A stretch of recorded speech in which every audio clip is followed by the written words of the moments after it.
حجت الاسلام والمسلمین، نمائندہ ولی فقیہ، ہم سب کے دلوں کی دھڑکن اپنے خطاب سے ہمیں محظوظ فرمائیں گے. ان کا پورے جوش کے ساتھ استقبال کیجیے. قائد کے فرمان پر جان بھی قربان ہے، سعادت کے اعلان پر جان بھی قربان ہے، سید کے اعلان پر جان بھی قربان ہے. جس قوم کا نعرہ علی ولی، اس قوم کا قائد ساجد علی. لبیک یا حسین، لبیک یا پورے جوش کے ساتھ لبیک یا حسین. لبیک یا حسین، لبیک یا حسین، لبیک یا حسین، لبیک یا حسین، لبیک یا حسین.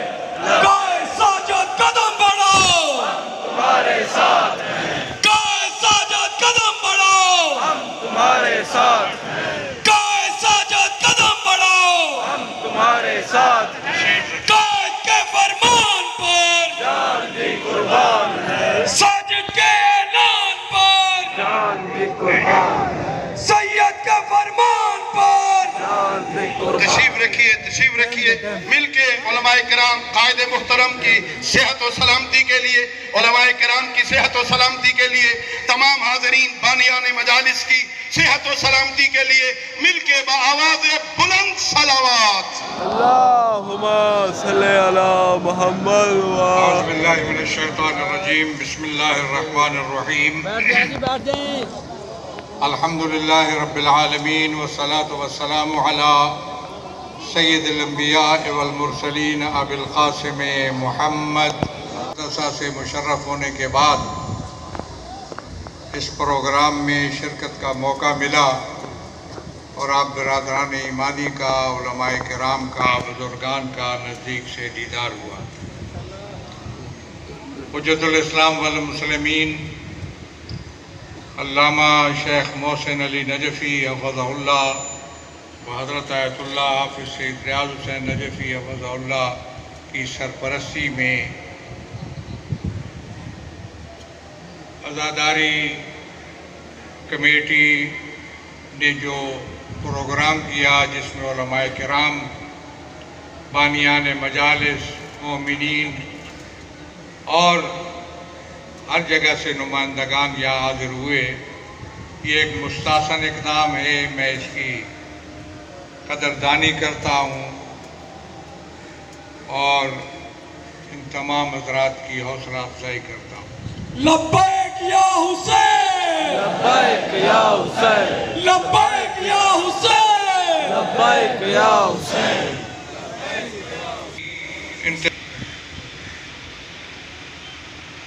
یہ کسی کی مخالفت میں نہیں ہے. اور میں آپ کو ایک بات واضح کہہ دوں کہ تشیع اب اس مقام پر پہنچ چکا ہے کہ کوئی اس قابل ہی نہیں ہے جس کو مخالف سمجھ کر ہم کوئی پروگرام کریں. کوئی نہیں ہے. یا حسین، لبیک یا حسین. رک جائیے. پاکستان کے اندر کوئی اس قابل نہیں ہے. ہمارا رول صرف پاکستان میں نہیں ہے، ہمارا رول بین الاقوامی دنیا میں بھی ہے. اسی لیے ہم نے اپنی طاقتیں ریزرو کی ہوئی ہیں. بے محل اور بے جا اپنی طاقت، قوت اور اپنی توانائی کو استعمال کرنا حکمت و دانائی کے خلاف ہے. الحکمت ضالۃ المومن. اور پھر میں سمجھتا ہوں، جانتی ہے دنیا، جب وقت آئے گا کسی وقت ایسا جو اسلام اور امت مسلمہ کے لیے مشکل کا وقت ہوگا، اس وقت ہمارا رول دنیا کے سامنے آئے گا. اب بھی ظاہر ہے ہم اس دنیا کے اندر جو آزادی کی تاریخیں ہیں، ہمارے پڑوس میں کشمیر کی اگر تاریخ ہے، اس کے لیے جو کچھ ہم نے کیا، اب وقت نہیں ہے. یہ وہ اس نوعیت کا اجلاس نہیں ہے. ورنہ میں آپ کو بتاؤں کہ کشمیر کے حوالے سے ہم نے کیا کیا. آج تک کشمیری بھائیوں کی مدد کے لیے، امداد کے لیے، ان کے تعاون کے لیے کیا کیا اقدامات کیا، یہ ایک ریکارڈ پر موجود ہے یہ چیزیں. اور میں یہ سمجھتا ہوں کہ اب بھی اگر کوئی پرخلوص اور جذبوں سے بھرپور اگر کوئی آواز بلند ہوتی ہے تو میں سمجھتا ہوں انہی صفوں سے بلند ہوتی ہے. آج بھی بھی اگر فلسطین کے لیے کوئی آواز بلند ہوتی ہے مضبوط اور توانا اور طاقتور اور خلوص سے بری، تو یہی جذبے ہیں جن کی طرف سے یہ جذبات ان تک پہنچائے جاتے ہیں۔ بہرحال میں یہ سمجھتا ہوں کہ ہم نے کسی کے خلاف یہ پروگرام ہم کرتے ہی نہیں ہیں۔ جن لوگوں کو ہمارے خلاف زہر اگلنے پر مامور کیا گیا، کرائے کے لوگ، جن کو گلی کوچوں سے خاص نسل کے لوگوں کو اٹھا کر ہمارے خلاف اٹھایا گیا، میں مناسب نہیں ہے میں بتاؤں، جب مولا علی کے مزار پر میں نے دیکھا ان لوگوں کو جو وہاں کام کرتے تھے زائرین کے خلاف یا طلاب کے خلاف، کو کس نسل سے تعلق رکھتے تھے، یہ وہی نسل ہے، اس کو اٹھایا گیا۔ ہم نے اس کے خلاف بھی کوئی پروگرام نہیں کیا، ہم نے حکمت عملی ایسی بنائی کہ آخر میں پہنچی وہاں پہ خاک جہاں کا خمیر تھا۔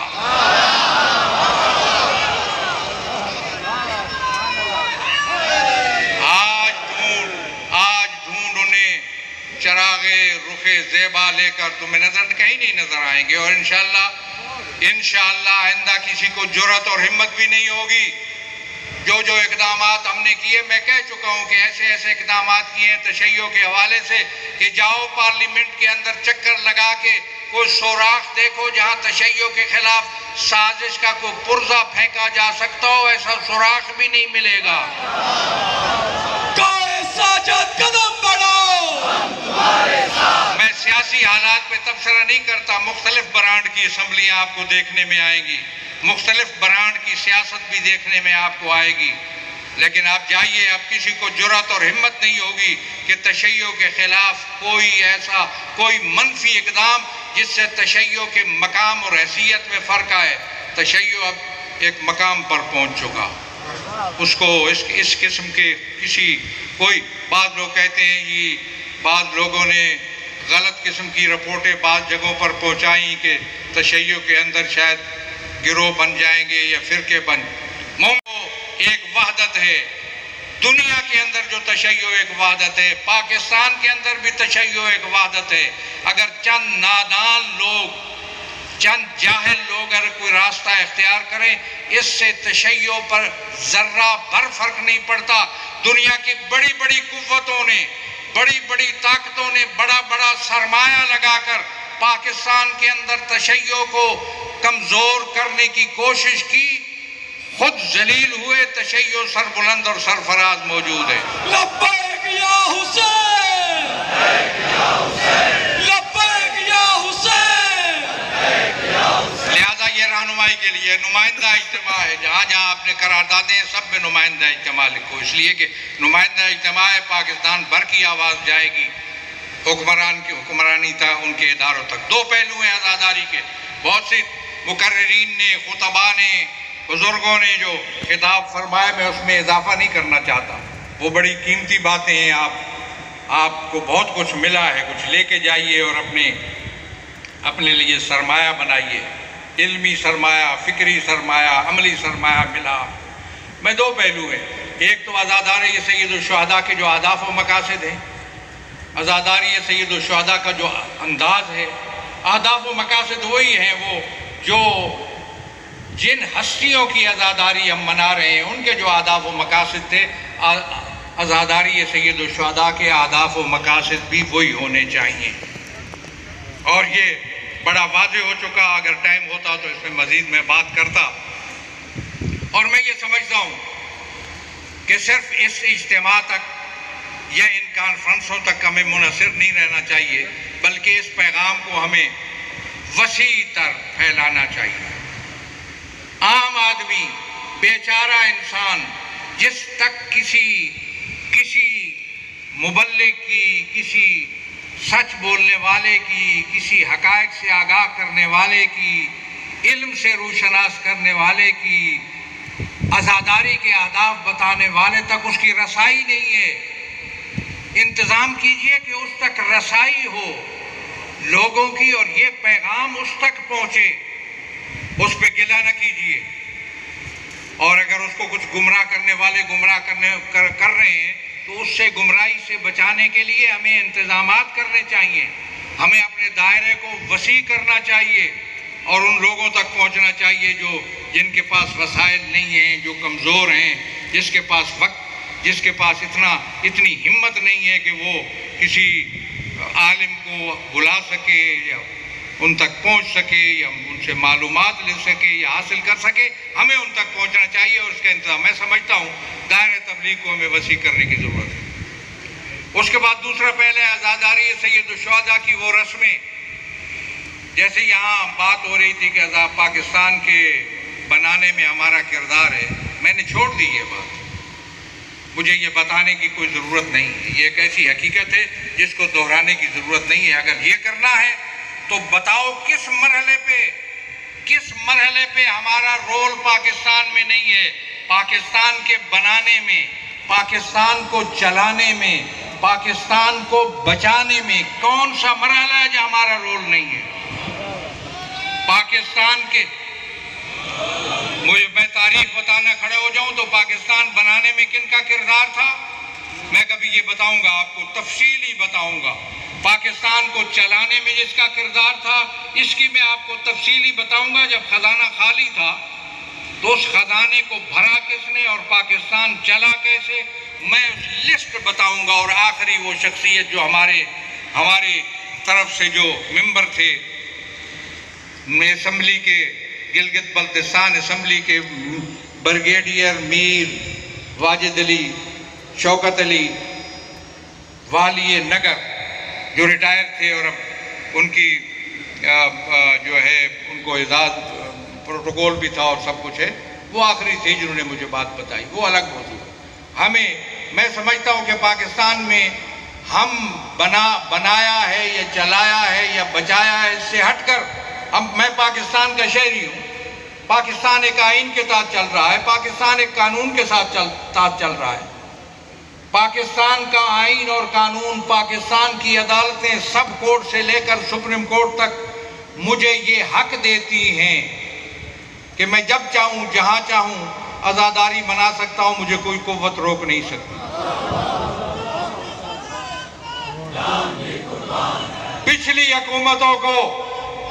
حکومتوں نے ایف آئی آریں کاٹی مجلس اعضاء پر، یہ مجلس اعضاء پر ایف آئی آر نہیں ہے، پورے تشیع پر ایف آئی آر ہے۔ میں نہیں مانتا اس ایف آئی آر کو۔ غیر قانونی کام مت کرو، ملک کی داخلی سلامتی کو خطرے میں مت ڈالو۔ یہ شخص ہے، اس کو قرارداد میں شامل کرو۔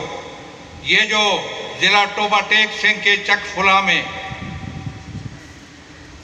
وہ مجلس محرم میں مجلس ہوتی تھی، اس سے پہلے 9-10 محرم کا جلوس نکالنے کے جرم میں محرم شروع ہونے سے پہلے 3 MPO کے تحت اسے جیل میں ڈالا۔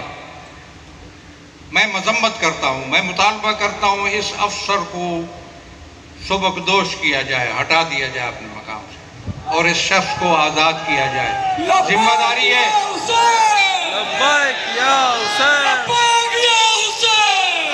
ایسی باتیں ملک کی سلامتی کے لیے خطرناک ہیں۔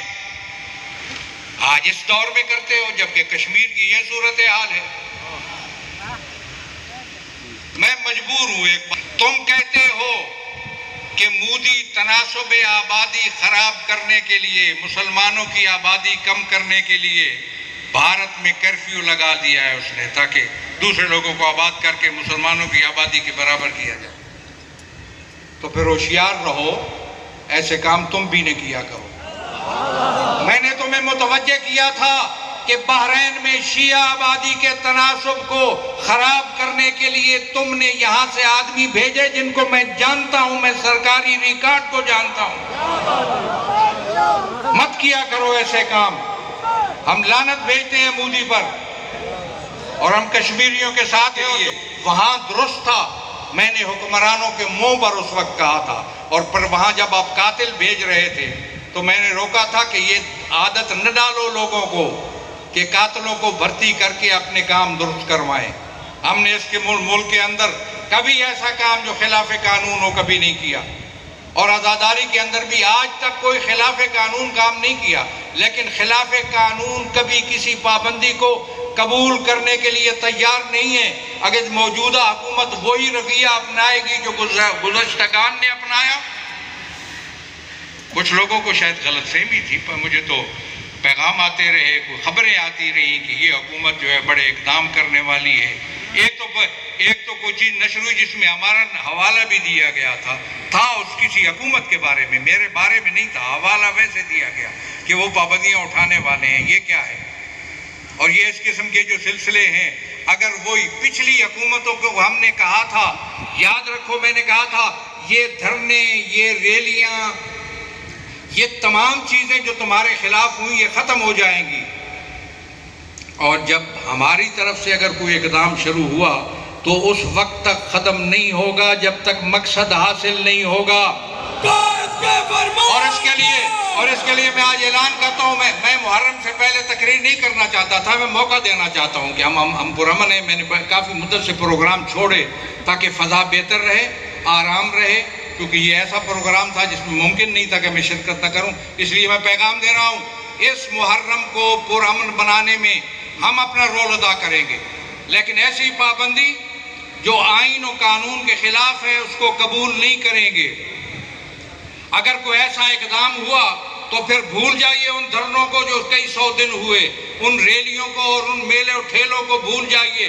جب ہماری جدوجہد آگے بڑھے گی تو مقصد کے حصول سے پہلے ختم نہیں ہوگی، اور اس کے لیے ہم کسی قربانی سے دریغ نہیں کریں گے۔ لبیک یا حسین، لبیک یا حسین، لبیک یا حسین، کسی بڑے سے بڑی قربانی سے دریغ نہیں کریں گے، اور میں کہہ چکا اور میں دہراتا ہوں، اور اس قربانی کا تعین پاکستان کے اندر ہم نے کرنا ہے۔ یہ ہم کریں گے کہ کیسی قربانی ہوگی، اور میں سمجھتا ہوں کہ ہم وہ لوگ ہیں جن کے سامنے بڑی بڑی قربانیاں موجود ہیں۔ کربلا وہ کون سی قربانی ہے جو کربلا میں نہیں ہوئی، اور وہ قربانی جو زینب علیہ نے دی تھی کربلا میں، اس کو ہم بھولے نہیں ہیں۔ جب لکودک سارا میں پڑی تھی لاش حسین ابن علی کی، ندا دیتا ہے عمر سعد میں ینتدب للحسین، اعلان ہوتا ہے کون ہے جو حسین کے جسم اطہر کی بے حرمتی کرے؟ 10 نانجیب انسان جس نے اپنے گھوڑوں کو تازہ سمیں لگائی ہوئی تھی، آگے بڑھے۔ سنتے ہو نا، مغرب کے گھوڑے مشرق چلے، مشرق کے گھوڑے مغرب چلے۔ تاریخ کہتی ہے اس انداز میں چلے وہ گھوڑے، خلاصہ کرتی ہے تاریخ، اس انداز میں چلے وہ گھوڑے، اس انداز میں چلے وہ گھوڑے کہ رزو صدرہو بظہرے، سینے کی ہڈیاں پشت کی ہڈیوں سے جا ملی۔ جب آئی ہے نا بہن لاش کے اوپر، پہچان نہیں سکی، کہا انت اخل حسین، میرے بھائی حسین تم ہو، انت ابن امی فاطمہ الزہرا، میری ماں فاطمہ کے لاڈلے تم ہو۔